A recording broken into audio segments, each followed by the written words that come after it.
Hi everyone, welcome to the webinar for the 2016 Delaware SREC Procurement Program. Hopefully you can see our slides up here on the screen for the webinar. You should be able to hear the audio through your computer. If not, you can call in on the phone, and the phone number is 267-279-9000, and you can use the PIN number 692742#. And if you can't see it, just restart the application. You should be able to see the screen here. We're going to go ahead and get started. So the agenda for today's webinar, first we're going to give an overview of the program, just a brief description of the rules of the program. Then we'll go over changes from the 2015 program to this year's 2016 program. We'll also go through a sample application, so when you apply for the program, you know what to do. And then we'll have a question and answer session, which you can access through the chat feature. And so you can send us your questions, and we'll answer them through the audio. First, the program overview. So for a general overview of the program, so the program will start with June 2016 SRECs. So if you are accepted in the program, all SRECs created June 2016 and onward will be sold through this program. Any SRECs created prior to June 2016 will not be sold through the program. The program accepts bid-based applications, so there's no administratively set pricing. When you fill out the application, you'll enter the bid price that you would like for your SRECs, and that's what your bid will be based on. The contract period for the program is 20 years. So the first 10 years of the contract, you'll receive your bid price, and the second 10 years of the contract is $35 per SREC. On top of your bid price for the first 10 years, you'll also be eligible for Delaware parts and labor bonuses if they apply for your system. And we'll go over that more in detail later. But just as a note here, solar panels are no longer manufactured in Delaware. So please be sure if you put that you have a parts bonus, you should either be an existing system or your solar installer happen to have a stockpile of Delaware manufactured equipment that makes you eligible for that bonus. Lastly, the program is broken into tiers based on facility size and interconnection date, and we'll go over those tiers in just a little bit. So basic requirements of the program. In order to be eligible for the program, your facility must have a Delaware State Certification Number. You can obtain that certification number through the Delaware Public Service Commission. So you can get more information on how to do that from their website or by contacting them. If you have any other questions with that, we can also help you out. But applicants will be responsible for obtaining that on their own, and we will not do it for you. Also, your project must be operational within 12 months of the award date. So if you are to apply without a Delaware State Certification Number and without the facility being built, you'll have 12 months to build that system and get that number to us so we can start your contract. Revenue grade meters are also required. To apply for the program, you don't need to have one, but you need to make sure that once you are accepted into the program, you have a revenue grade meter installed because it is required for the program, and we'll have you send in a picture of that meter so we can make sure it is installed. So just to go over in more detail Delaware parts and labor bonuses, you can tell if you have a Delaware parts bonus or a labor bonus by looking at your Delaware State Certification Number. So on this slide here we have an example certification number. So it always starts with DE-5 numbers -SUN-01, and then the next part is where you'll look to see if you have a Delaware parts bonus or a labor bonus. So if you have a P, that means you have a parts bonus. If you have a W, that means you have a labor bonus. And if you have both, you have both. So make sure you look at that to see if you actually have the bonuses before applying for them in the program. So you get a 10% bonus for parts and a 10% bonus for labor, and that applies to your payments. So for example, if you bid in at $100 and you have both Delaware parts and labor, then you'll get $120 in SREC. If you just have one of the bonuses, you'll get $110. If you have no bonuses, you only get $100. So that's kind of how that works. And contract award preference for Delaware parts and labor will only be given to resolve a bid tie.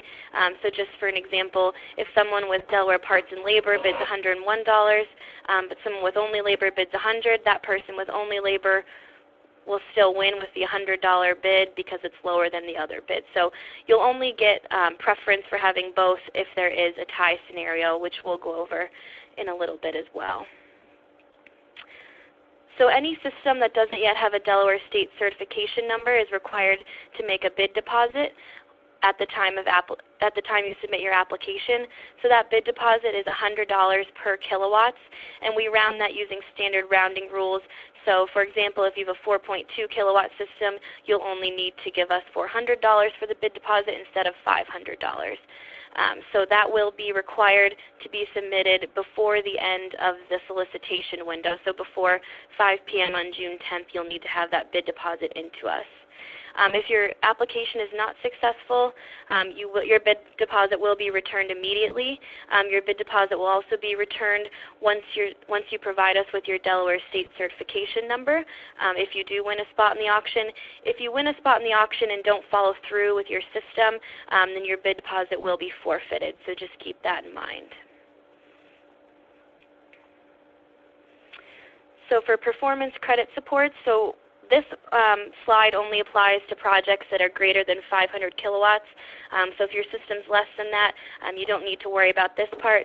But basically, if your system is over 500 kilowatts, you will be penalized for producing 80% or less of your SREC commitment, and you will be charged damages.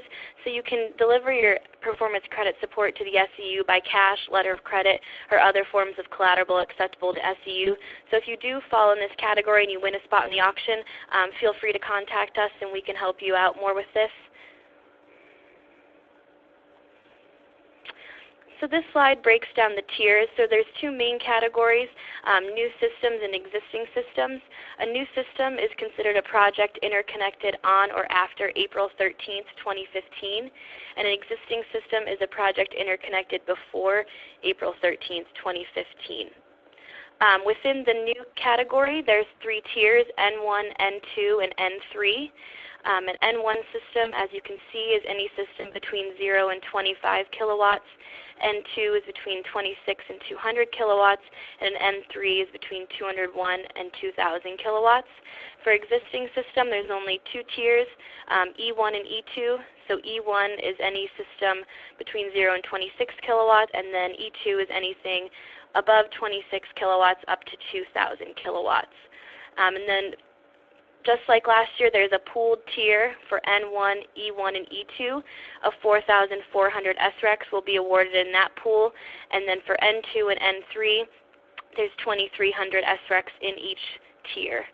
And this year, Delmarva Power has the option to procure up to 6,000 SRECs on top of those 9,000 SRECs awarded in the tier, whereas last year they were able to procure up to 3,000.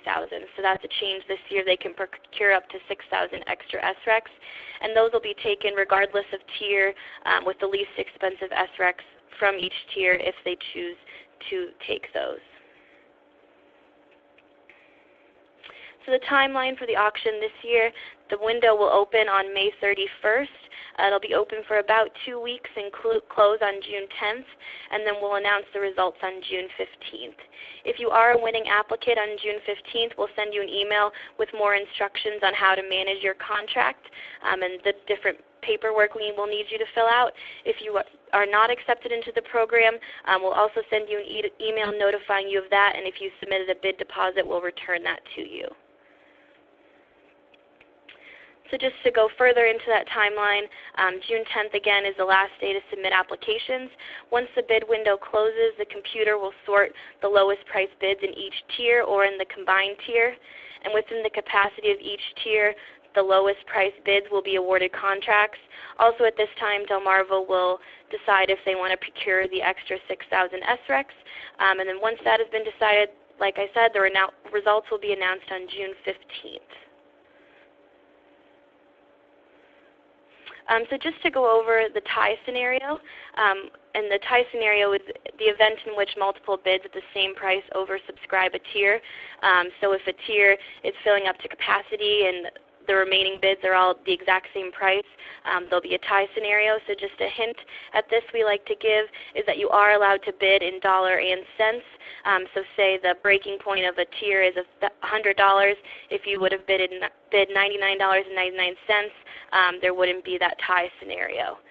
So if there is a tie scenario, first step will be systems with Delaware labor and equipment selected will be accepted into the program.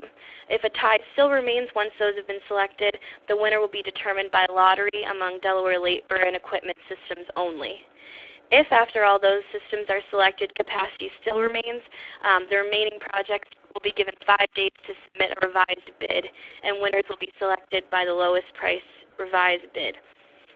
And then if a tie still remains, then a lottery will be conducted among systems with neither Delaware labor and equipment. And then notwithstanding the above, at the bottom of the slide there, if it's a combined Tier 1, if it's in the combined tier N1, E1, and E2, new systems will always prevail over existing systems, and in-state content and labor will also prevail, and then if a tie remains, there'll be a rebid. So obviously this is a pretty complicated process, so like we said, bid in dollars and cents to avoid this.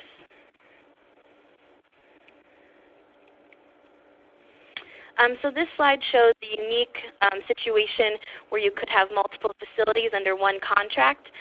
So applicants must aggregate facilities under one contract if they're on the same parcel of land or share a utility interconnection point. So for example, this could be a system that's multiple systems on one large complex like an office building or apartment building. And so there's multiple systems, but they're on the same building and share an interconnection point. So in those instances, they would need to be aggregated under one contract. The only exception to this rule is a partial fill from a previous year. So if you did have a partial fill in previous years, you can rebid the remaining capacity of your system into this solicitation and have it be at a different price on a different contract. So if you are in this situation, give us a call or send us an email and we can go into this in further detail. So owner representatives. So if you are a facility owner, you can manage your SREC contracts on your own. You don't need an owner representative, but you can choose to use one to manage your application and SREC contracts. So you can either select an owner representative at the time of application, or once you've won a place in the program, you can also select an owner representative at that point. So you can just let us know if you would like to have one added. We can add them for you, or there's also a list you can select them from. And SREC owners at any time can change or remove your owner representative. So if that's the case, also just let us know and we can remove them from your contract. So changes from the 2015 program to this year. There are very few changes in the program from last year to this year, but there were 2 main changes. The first I've already mentioned is that the number of additional SRECs Delmarva can opt to buy through the auction after the 9,000 SRECs in the tiers have been selected has increased from 3,000 SRECs to 6,000. So last year they did opt to buy all 3,000 extra. This year they have the option to buy 6,000 extra SRECs, and they'll determine that after the bids have come in. Also, a major change is the breakpoint between tiers E1 and E2 and N1 and N2 has decreased from 30 kilowatts to 25 kilowatts. So now we'll just go through an application example. So the application window again is open from the 31st of May to June 10th. It'll open at 9 a.m. on the 31st and close at 5 p.m. on the 10th. So all bids will need to be in by 5 p.m. and also all bid deposits will need to be submitted by that time. So all your facility information from previous applications is stored in our computer system. So if you did have an application in past years that was unsuccessfper, when you log into your account, you'll be able to see that facility there, and you can rebid that facility into this auction. There's only one application per facility, so you cannot create multiple applications for one facility with different prices. You can only submit one. And then applications can also be saved and returned to before final submission. So if you start an application on the 31st, you can save it and return to it any time in the bid window, and then you can come back and finish it before 5 p.m. on the 10th. So in order to submit an application, you'll need to do that online at our website, which is www.srecdelaware.com. You'll either need to sign up for a new account if you don't already have one, or log into your existing account. So when you go to the website, in the upper right-hand corner, you'll see the sign up and the login buttons. So either log in or sign up for a new account. This window here just shows you the user registration window, which is what you'll need to fill out if you're creating a new account. So once you log into your account, you'll be brought to your application dashboard. Once you're at your application dashboard, you can either submit a new application or submit an existing facility that had an older application that was not accepted. So if you would like a new application, just click the new application button, and then if you want to submit an old one, you'll see those as well to resubmit. So the first step of the application is just filling out basic facility information. So you'll need to give your facility a name, enter the address, and then just your basic solar array information. So system size, module type, inverter type, tilt, and azimuth. On this step, you'll also need to select if you have a revenue grade meter or not. If you don't, like I said, that's okay, but once you win a spot in the auction, you will need to have one installed. Also in this step, you'll select if you are a lease system or a PPA system or customer owned, and then you'll also need to select if you have online monitoring or not. Only N3 systems are required to have online revenue grade meter, so if you're not an N3 system, it doesn't matter if you have online monitoring or not, but you can just select it there if you do or do not. The second step is to fill out the owner contact information. So this should be the person that owns, leases, or controls, or is the direct assignee of all the SRECs created by the facility. So you can fill out that information there.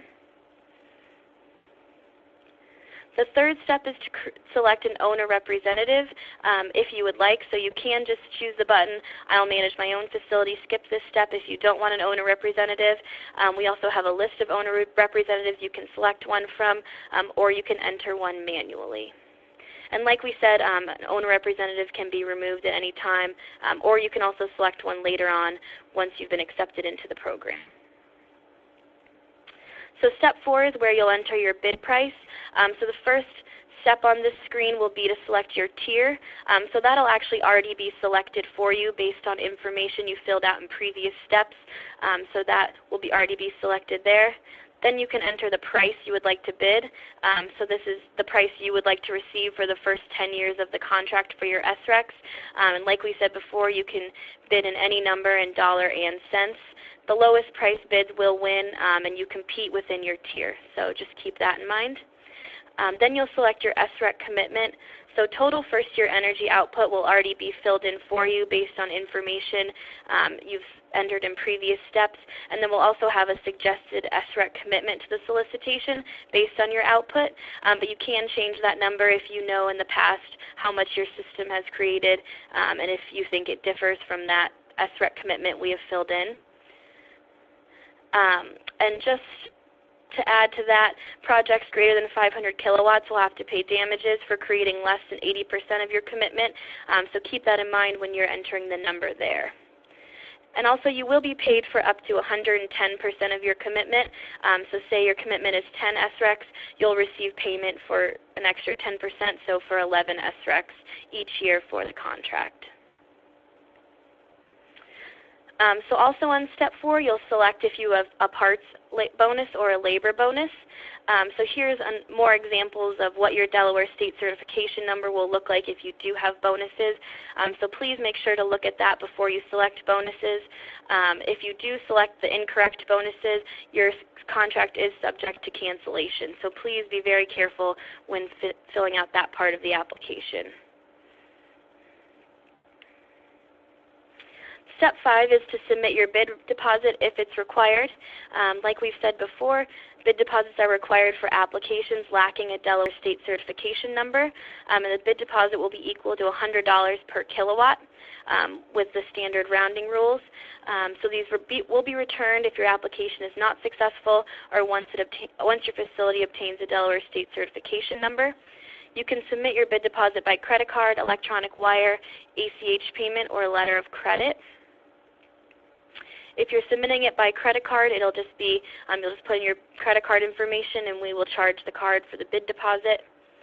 If you're submitting by electronic wire or ACH, there will be instructions on the application how to do that. Each application will be given a transfer identification number that's unique to the application. So please be sure when you're sending the wire or the ACH that you include that transfer identification number so that we can match it up with your application. You'll also need to submit your information for us to return your bid deposit.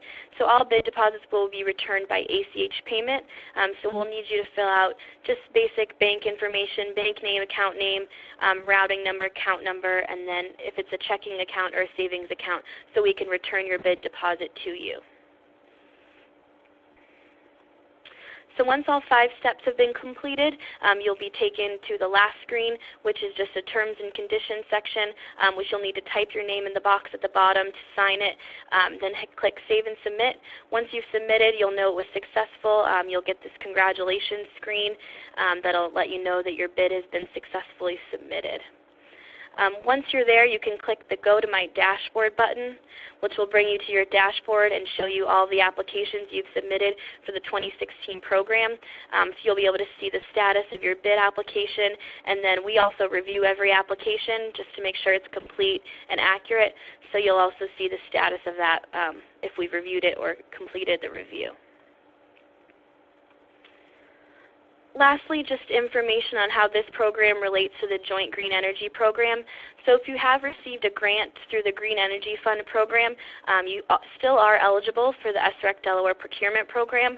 The only thing that would make you ineligible is if you participated in the SEU Upfront SREC Purchase Program. So you can't do both.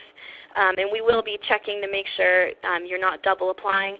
So if you have completed a Part 2 application, and you've received payment through the SEU Upfront Purchase Program, then you will not be able to apply for the SRECDelaware Procurement Program.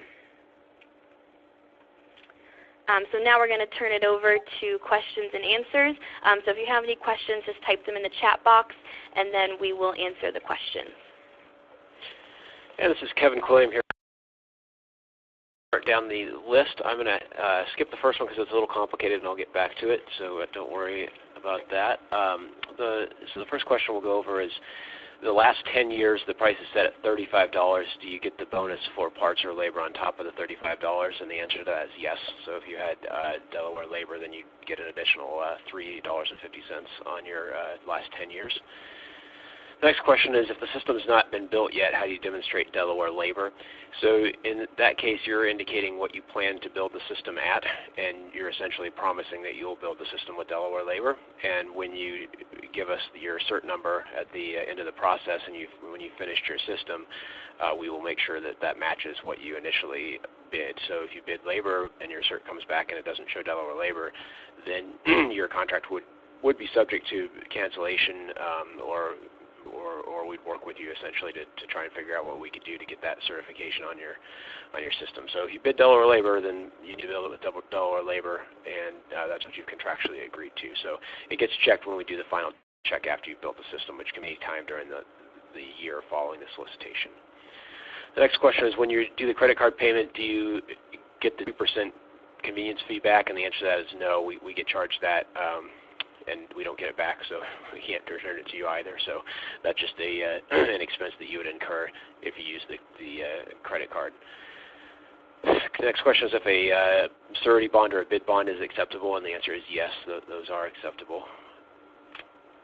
The next question is, if a facility doesn't have a cert number, how long does it take the PSC to issue one?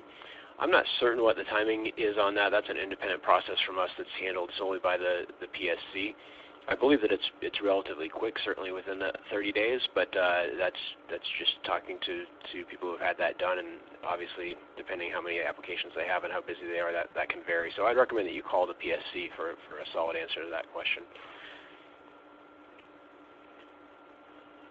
The next question is if you can get a certification number before the system has been built, and the answer to that is no. The PSC will only issue a certain number when you show proof that you've completed the system.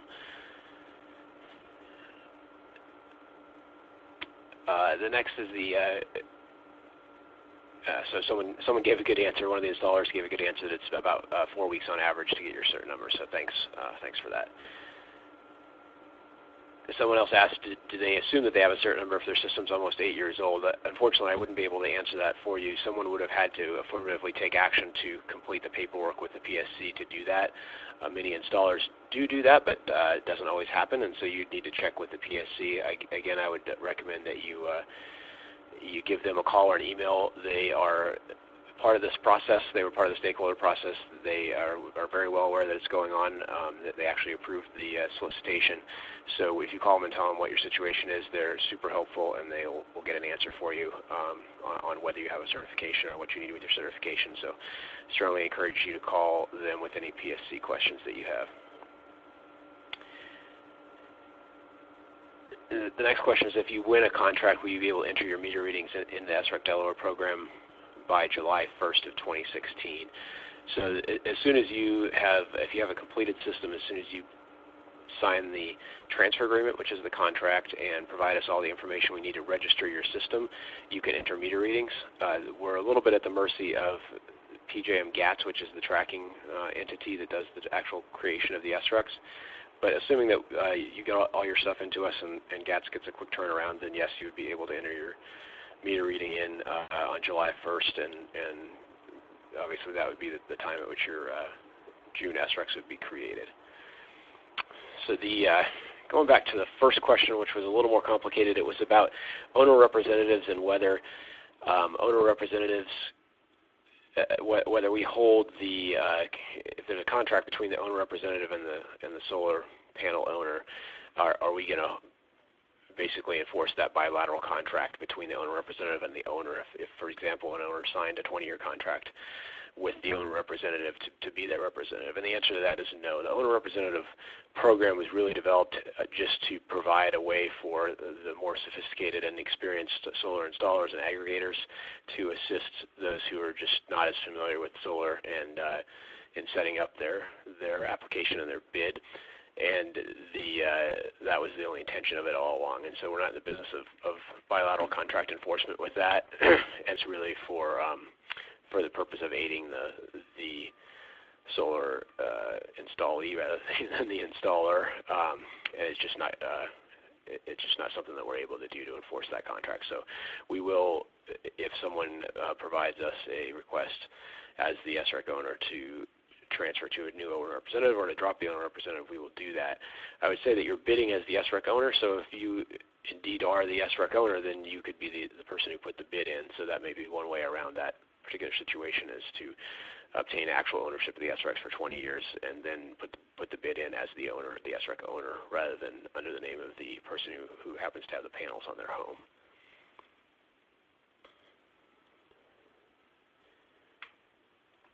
The next question is whether a Social Security number is still required to submit the bid. So based on feedback from you, the users, we've changed that. So we do not require a Social Security number on the bid. We will require it if you're a successful bidder. So that will be on the that'll now be on the transfer agreement section of the site. So you don't need it to place a bid, just if you win a bid, a Social Security number or a EIN if you're a business.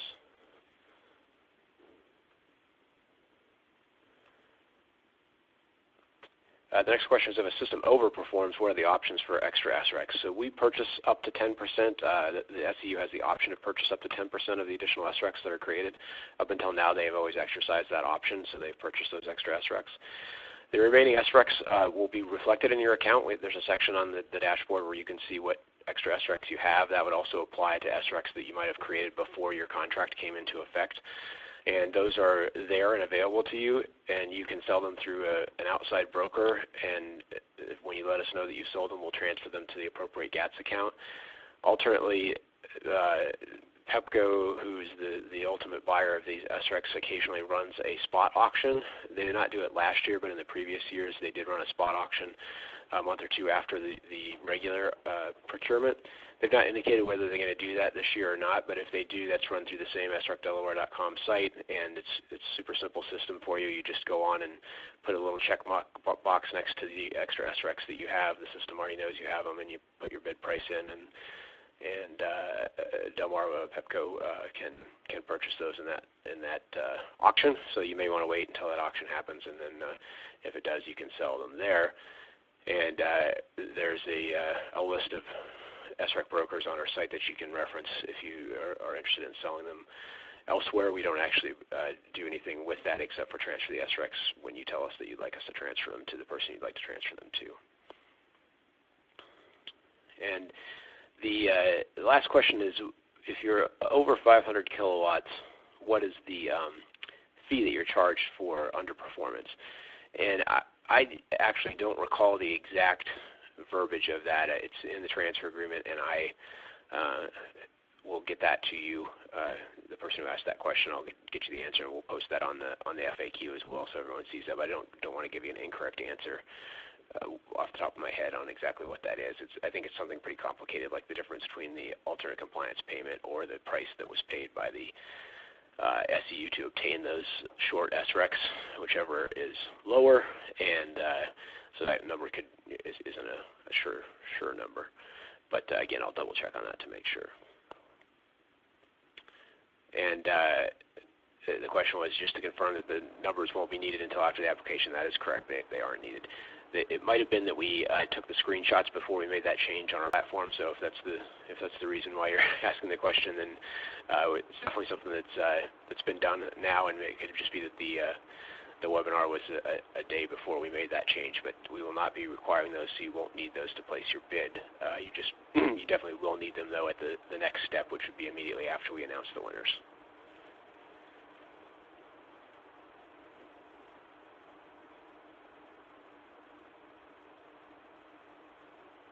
Okay, I believe that is all the questions. If anyone did not get their question answered, then please go ahead and type it in again while we close up here. The webinar will be posted. There'll be a link on the website to the webinar. You'll be able to watch it if you'd like. And the website's always open for you to ask questions. We have a Delaware number and a toll-free number that you can call with questions anytime, 9 to 5. We staff a customer service line for that. We also have an email address, customerservice@SRECDelaware.com, or a contact form. Any of those can be used to ask questions. There's also a section on the SREC Delaware website where you can post your email address, and anytime we update the information on the site, an email will be sent to you telling you that updated information, and so you can opt into that. It's at the very bottom in the middle of the SRECDelaware.com website. One more question came in that as to where do you find the certification number. So there's a couple different places that you could find it. The Public Service Commission website has a list of certification numbers. You would have to remember what the name was that you gave them of the facility in order to find the certification number in that way. If you're registered already in PJM GATS, it's also in your PJM GATS account in the generator section of that. I would say that if you are in GATS and you can't find it, you can either call PJM GATS or you can call us and we can walk you through where to find that number when you're doing your bid. If you're not registered with GATS, or if you don't know if you are or not, I would recommend that you call the PSC, because we actually don't have access to the PSC data as far as being able to match your address or your name to the PSC cert number. So Public Service Commission, again, is very helpful, very friendly, and is ready to answer your questions on this particular solicitation. They know what's going on, so just give them a call. Okay, looks like, we got one more.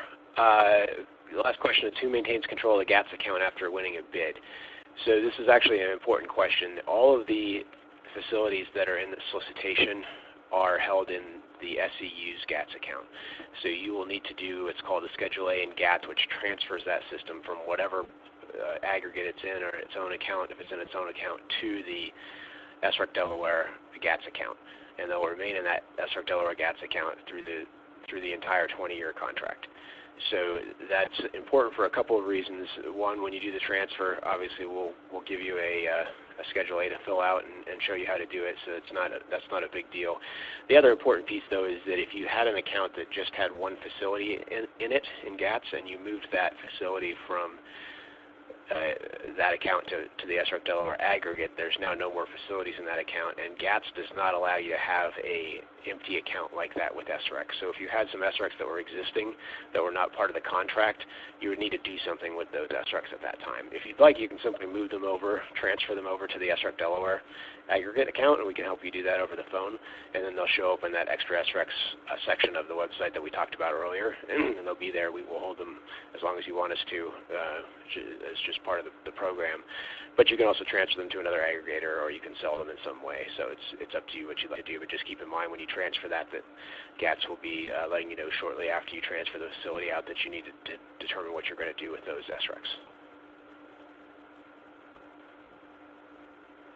Okay, that looks like it's it for the questions. We had the one question. We'll get back to that on that and post that as well.